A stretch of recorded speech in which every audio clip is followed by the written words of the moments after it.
इलाके के मोतबर और मुतहर्रिक और फाल शख्सियत इमारत शरिया फुलवारी शरीफ पटना के रुकन शूरा और all India Muslim personal board के रुकन रकीन जनाब मास्टर अनवार अहमद रहमानी साहब को आवाज देता हूँ, वो तशरीफ लाएं और 2 मिनट अपने ख्यालात से हम सबों को मुस्तफीद फरमाएं।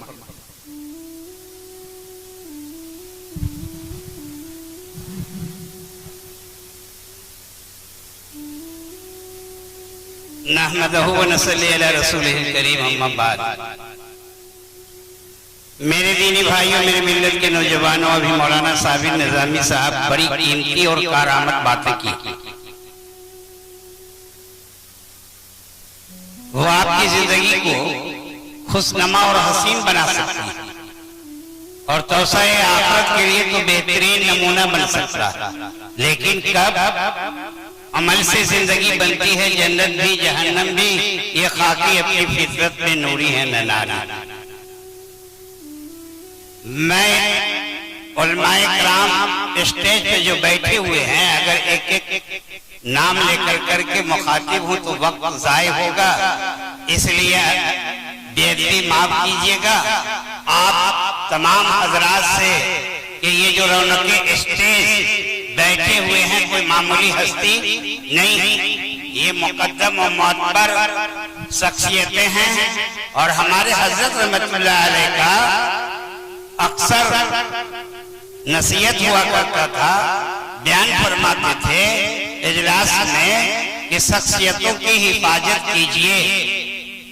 शख्सियतें बड़ी मुश्किल से बना करती हैं और बड़ी आसानी के साथ पिघल जाया करती हैं, इसलिए शख्सियतों की हिफाजत कीजिए, जमाना आपके ठोकरों में होगा।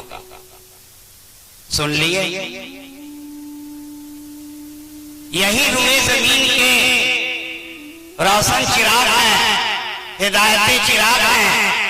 लेकिन आज हम सब अपने सीने पे हाथ रख करके कहें, गरीबान में झांकें और दिल पर ठोकर मारें, अपनी जमीन को लुढ़कारें। क्या आज हम उलमाए किराम की कितनी तस्दीक कर रहे हैं, उलमाए किराम की कितनी बातें मान रहे हैं? क्या इनकी सरपरस्ती आपको कबूल है? क्या आप इनकी रहनुमाई में चल रहे हैं? कभी नहीं। इसीलिए तो आज हमारा हश्र क्या हो रहा है, हमारा मुआशरा कहाँ जा रहा है। नई नस्ल के नौजवान बिगड़ रहे हैं, उनके हाथों में मोबाइल और चौक चौराहों पर, साराहों पर, आम दरवाजों पर 10 बजे रात या 12 बजे 2 बजे रात तक, और हमारे वालिदैन को एक जर्रा बराबर भी फिक्र नहीं कि हमारा बेटा रात के 12 बज गए हैं, कहाँ है। बेटियां हमारी जा रही हैं ट्यूशन के नाम पर, कॉलेज के नाम पर, 10 बजे निकली, क्लास कितने बजे है और घर लौट नहीं रही है। क्या किसी माँ ने ढूंढा अपनी बेटी को? क्या किसी बाप को ये फिक्र और तरद्दुद हुई कि हमारी बेटी कहाँ जा रही है और कितने बजे तक, और घर में मोबाइल पर घंटों बात कर रही है, कहाँ कर रही है। आप खुद अपने घर के माशरे को बर्बाद कर रहे हैं और हालात क्या हो गए हैं बद से बदतर। हमारी बेटियां मुर्तिद हो रही हैं, हमारी बेटियां घरों के दामन में पनाह ले रही है। हम दहेज का मुतालबा कर रहे हैं, शादियों को महंगा बना दिए हैं। निकाह इतना आसान और सादा था मजहब इस्लाम में, आज हमने गाजे बाजे के साथ, शानो शौकत के साथ और लाखों रुपए खर्च कर करके कितना बड़ा स्टेज तैयार करते हैं, कितने बड़े पंडाल तैयार करते हैं। लाखों रुपए उसमें तो गरीब की दर्जनों बेटियां की शादी हो सकती है। ये सुलगता हुआ आपका मसाइल।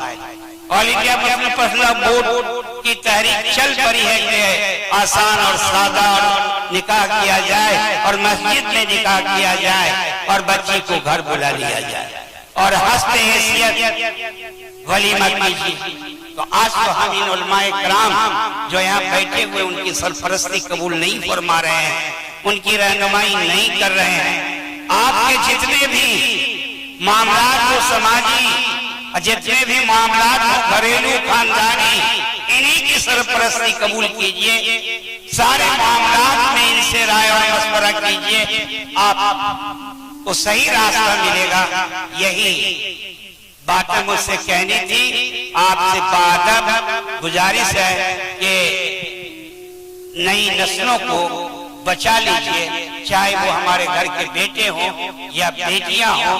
आप खुद देख रहे हैं कि जमाना किधर से किधर जा रहा है, और इन हुफ़ाज़ कराम को मैं मुबारकबाद देता हूं, और खास करके हाफिज परवेज साहब को मुबारकबाद देता हूं कि इन्होंने एक फौज तैयार कर रखी है। इंशाअल्लाह आने वाला दिन इनका होगा। कहने और सुनने से ज्यादा हम सबको अमल करने की तौफीक अता फरमाए। वाह दावाना अल्हम्दुलिल्लाह।